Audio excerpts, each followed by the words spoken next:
Unless you think that there are only problems in languages that are not carefully designed, such as PHP, you'll find that other problems occur in languages that are much more carefully designed, such as Python. And one particular problem that we're going to look at in Python is what is known as pickling. Pickling is serialization and deserialization of Python objects. So Python pickle is a serialization library, and it helps you to efficiently have binary serialization and loading of Python data types. So for instance, if you have to store objects on disk or send it across the network, you want to serialize these objects that are complex and have many fields into serialized streams of bytes. Okay, that's what Python pickle is there for. So consider this server code that you see here. We have, some function that does some work, receives some data, parses it, and eventually calls this function verify the authentication code. And so this is just a little bit of example code, but we're going to assume that this function receives a header and it needs to check whether or not the header message authentication code, so the HMAC, um, is um, is valid. So if this is the right HMAC, okay, so an authentication code. And to do that, what it will look at is this header. So it will look at the header, do base64 decoding, and then load the object as by means of unpickling it. So it uses the cpickle functionality to load this into memory and construct this object, right? And after that, it can look at the token signature, the token data, and see whether or not the HMAC, the authentication code, which is a keyed hash, is the valid one. And if so, it will approve this. So the point is that we have this pickle load, which will unpickle the header. So if we provide it with a header, such as authentication code, as a pickled blob, the server will start unpickling this. Okay, and that's what we want. This is the right behavior. And in principle, pickle is able to handle arbitrary objects. So any Python object you can pickle and unpickle, which is great. Okay, and that includes, and this is somewhat more tricky, the sub-process open objects. What are these sub-process open objects? Well, for those of you familiar with the Popen library call in C, you will probably have an idea of what subprocess Popen means. In the Popen library function in C, what happens is that you create a pipe, you fork, and then you execute the shell. So you execute a shell command to start a new process with a pipe in some direction. So, either reading or writing direction. It's pipes are unidirectional. Okay. So this is what happens in the C version of Open.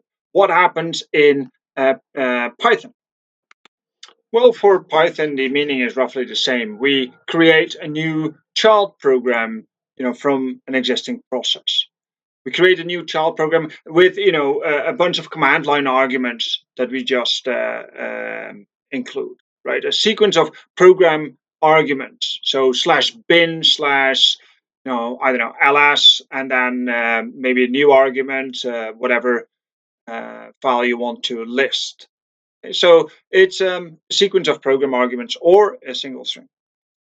And the program to execute will be the first item in Arc. So sub-process open allows us to start by invoking the shell, essentially, a new process from within our process. And note that this is a class, just like any other Python class. At this point, you're probably thinking, I know what to do. What I'm going to do is create one of these subprocess Popen objects and pickle that, and then send it to the server, which will unpickle it, and then it will create another process. Unfortunately, this you cannot do. Python does not allow you to pickle this subprocess open object directly, and that is a good thing too. But what it does allow you to do is to have arbitrary objects pickled by providing a reduce method. So you can have arbitrary objects pickled by providing this reduce method that returns either a string, which is a global variable whose content can be pickled as usual, or a tuple that describes how you can reconstruct the object when you're unpacking this. Okay, let's have a look at an example here. And we're going to look at the simplest possible case, where the tuple contains a callable and a tuple of arguments on which this callable can work. Right. So what happens is that pickle will pickle each of these pieces, send it to the server. There, the server will start deserializing them, will start unpickling them. And to do that, it will call this callable that is already there, right? That is already on the server side with these arguments that are provided. So you're providing a callable as part of your tuple, but the callable should be already on the server side, and that will then look for the arguments and start processing each of those. Okay, so we can, for instance, construct an object that will call /bin/sh when it's unpickled. Okay, so we're using the fact that it will be unpickled and it will use this callable. So the way to do that is by defining a reduce method, just like we said before, which returns this as the callable, the subprocess open, and then this as the argument. So now what happens if we start pickling this, send it to the server, and what the server will do is, well, this method is not provided in the deserialized code, but it's there, right? So it will use the callable subprocess open and then operate on this argument here, and we have a shell. Okay, now we're almost done with the topic of web security. It's been quite a journey. We started out with relatively simple vulnerabilities. We've seen how they may lead to compromises on the server side, maybe with server side includes or other things that we've done in terms of maybe SQL injections and all sorts of other injections. We've looked at language-specific issues in PHP and Python as examples.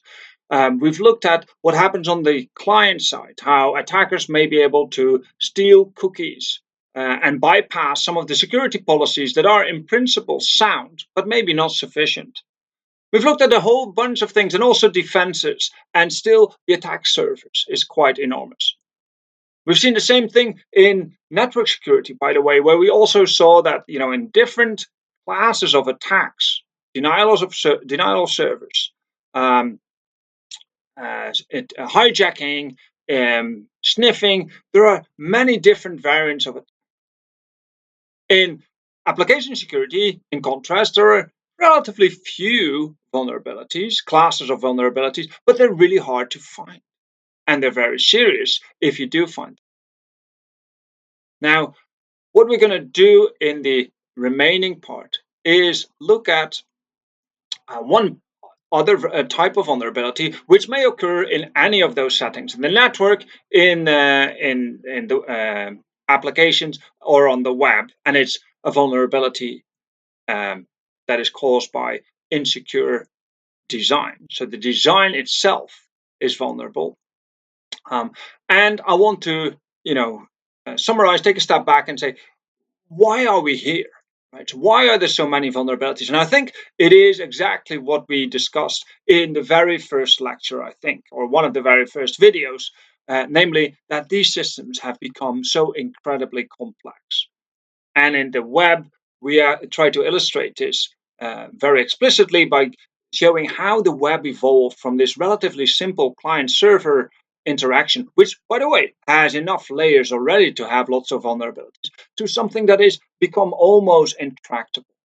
And as soon as things become incredibly complicated, it's very hard to avoid these kind of vulnerabilities.